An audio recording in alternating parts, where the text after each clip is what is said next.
When Emperor Qin Shi Huangdi died in 210 BC, he left behind an impressive legacy.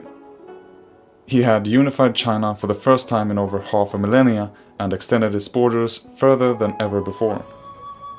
He also introduced a bureaucracy in place of the old feudal system, which subsequent dynasties would continue to build upon right up until the abdication of the last emperor in 1912.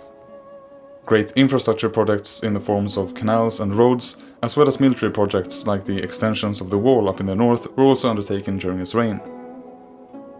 Considering all of this, things were looking quite promising for the Qin, and in his supreme confidence, the emperor is said to have exclaimed that his dynasty would last for 10,000 generations, supposing that he didn't manage to attain immortality, of course.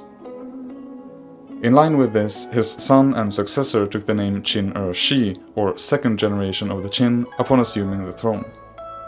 But the clouds were gathering on the horizon, and just 4 years after the death of Qin Shi Huangdi, his entire empire had crumbled, and there would never even be a fourth generation of the Qin.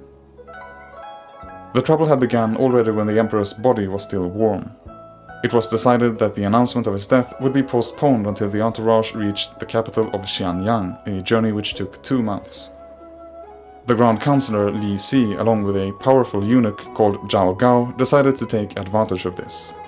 They used the time to forge a decree naming their favorite candidate, the easily manipulated Hu Hai, as heir, while ordering the real heir, Fu Su, to commit suicide.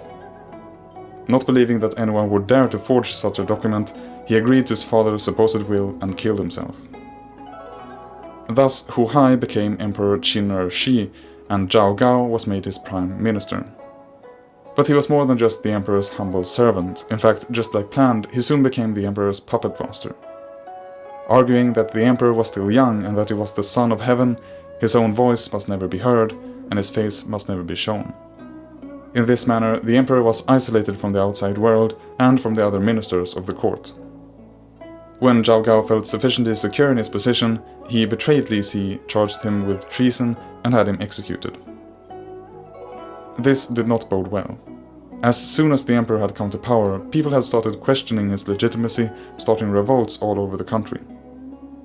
On top of that, he began to imprison and execute people for petty crimes, and when envoys arrived telling of the many uprisings in the country, he would have them punished unless the news were good. Eventually, the Qin forces were defeated at the Battle of Zhulu. Upon hearing this, Zhao Gao convinced the emperor to have the general in charge executed, which in turn prompted the general to surrender his remaining 200,000 troops.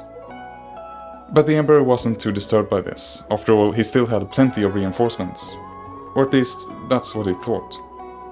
But now finally, a shocked Qin Er Shi was told the truth about the situation. He instantly demanded that Zhao Gao be captured and held responsible, but it was too late. With the help of his loyal guards, the eunuch forced the emperor to commit suicide in 207 BC.